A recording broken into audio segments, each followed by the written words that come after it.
অভিযোগটা নতুন না, অভিযোগটা পুরাতন। এই সরকারের প্রথম দিক থেকেই এই অভিযোগটা প্রচণ্ডভাবে করা হচ্ছিল এবং অভিযোগটা আসছিল এবং অভিযোগের সত্যতাও আমরা দেখছিলাম। বৈষম্য বিরোধী আন্দোলনের রেজাল্টে এই সরকার, অর্থাৎ এই সরকার বৈষম্যের কোনো সিদ্ধান্ত নিতে পারে না। বৈষম্য বিরোধী কার্যক্রমেই করার কথা এই সরকারের, কিন্তু সরকারের নানা রকমের সিদ্ধান্তে চরম বৈষম্য দেখা যাচ্ছে। বিশেষ করে চট্টগ্রামের ক্ষেত্রে সেই বৈষম্যটা সব থেকে ভয়াবহ।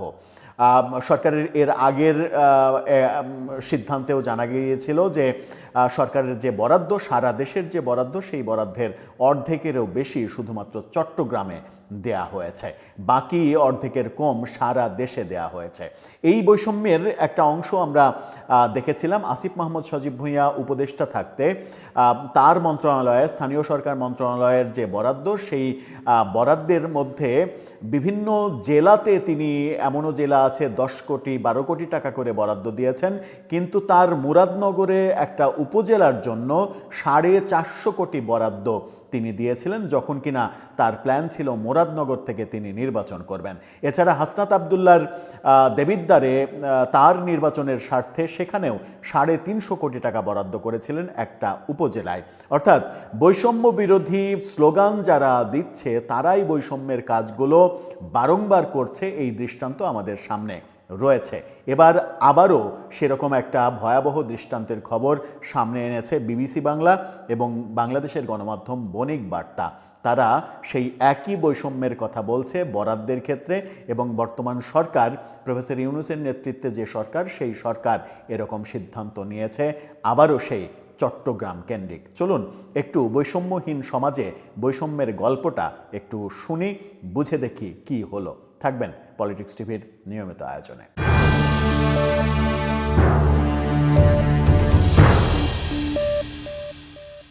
দর্শক, বলছিলাম বৈষম্যহীন সমাজে বৈষম্যের কথা। একটা অভিযোগ কিন্তু রয়েছে যে এই সরকারে, উপদেষ্টা পরিষদে এবং সরকারের বিভিন্ন মেকানিজমে বিভিন্নভাবে চট্টগ্রামের লোকজনকে প্রাধান্য দেয়া হয়েছে। উপদেষ্টা পরিষদে অনেকেই, বেশিরভাগই চট্টগ্রামে, বেশিরভাগ কোটা হচ্ছে চট্টগ্রামের কোটা। বিভিন্নভাবে চট্টগ্রামের লোকজনকে এখানে সুযোগ সুবিধা দেওয়া হয়েছে, এই অভিযোগ কিন্তু একেবারে গোড়া থেকে আসছে। এবারে প্রথম দিকে অভিযোগ ছিল, এই সরকারের একেবারে শেষ সময়ে এসে ভয়াবহ একটা অভিযোগের বার্তা দিচ্ছে বাংলাদেশের দৈনিক বণিক বার্তা এবং বিবিসি বাংলা। বিবিসি বাংলার শিরোনামটা দেখে নিন। সেখানে বলছে, অন্তর্বর্তী সরকারের 2,12,000 কোটি টাকার নতুন প্রকল্পের 42%ই চট্টগ্রামে। ঠিক এই ব্যাপারে বণিক বার্তার শিরোনামটা দেখুন। বণিক বার্তা একেবারে খাতা কলমে হিসাব নিকাশ করে অন্তর্বর্তী সরকার অনুমোদিত উন্নয়ন প্রকল্প বরাদ্দ কত টাকা, কত পার্সেন্ট, এটা একেবারে ফার্স্ট পেজে আজকের ছাপানো কাগজে তারা প্রকাশ করেছে। এই খবর তারা যখন দিচ্ছে, তখন খবরের ভেতরে যদি ঢুকি তাহলে আপনি অবাক হয়ে যাবেন। যে বরাদ্দ দেওয়া হয়েছে সেই মানে সারা দেশে যে বরাদ্দ, সেই সারা দেশে বরাদ্দের 42% শুধুমাত্র চট্টগ্রামে দেয়া হয়েছে। তাহলে দেশের অন্যান্য জেলা, অন্যান্য বিভাগগুলো কি মানে সৎ মায়ের সন্তান কিংবা সৎ বাবার সন্তান যে তারা বঞ্চিত হবেন? এই বৈষম্য তো থাকার কথা ছিল না। কি বলছে গণমাধ্যম? অন্তর্বর্তী সরকারের মানে এই যে শিরোনাম, সেই শিরোনামের খবরে বলা হচ্ছে, অন্তর্বর্তী সরকার দায়িত্ব নেওয়ার পর গত 18 মাসে জাতীয় অর্থনৈতিক পরিষদের নির্বাহী কমিটি একনেকের 20টি সভা অনুষ্ঠিত হয়েছে। সভাগুলোয় অনুমোদন পেয়েছে 153টি নতুন প্রকল্প। আর এসব উন্নয়ন প্রকল্পে বরাদ্দ দেওয়া হয়েছে 2,12,000 কোটি টাকা। এই বরাদ্দের 42% অর্থই দেওয়া হয়েছে চট্টগ্রাম বিভাগে। বাকি যে 8টি বিভাগ, সেই বাকি 8টি বিভাগে দেয়া হয়েছে 58%। 58%কে যদি আপনি 8টি বিভাগে ভাগ করেন তাহলে 7% করে একজনের ভাগ্যে জুটে। 7% যেখানে অন্য বিভাগ গড়ে পেয়েছে, সেখানে চট্টগ্রাম বিভাগ একাই পেয়েছে 42%।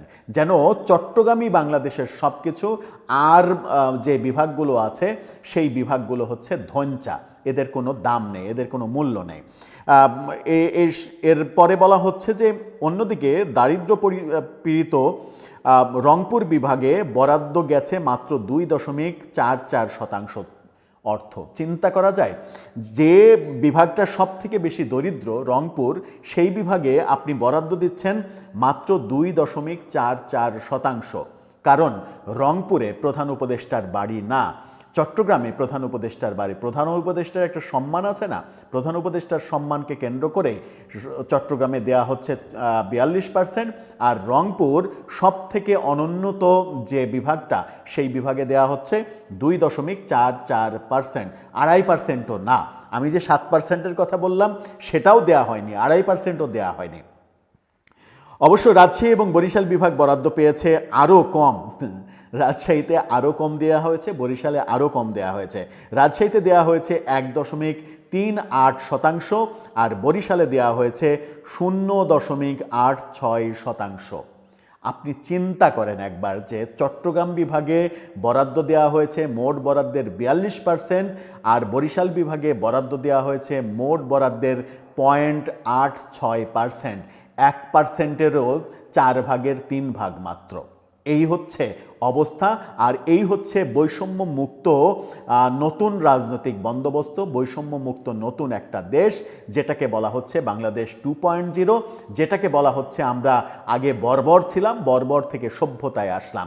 বর্বর থেকে সভ্যতায় আসার পরে এই বৈষম্য যদি হয়, তাহলে কি বর্বরতাই ভালো ছিল এরকম কথা কেউ যদি বলে ফেলে, তার কি খুব বেশি অপরাধ হবে, নাকি তাকে শায়েস্তা করা হবে? সেই প্রশ্নটা সামনে আসবে। অর্থনৈতিকভাবে তুলনামূলক পিছিয়ে থাকা ময়মনসিংহ বিভাগের উন্নয়ন প্রকল্পে বরাদ্দ হয়েছে মাত্র 376 কোটি টাকা, যা মোট বরাদ্দের 0.17%।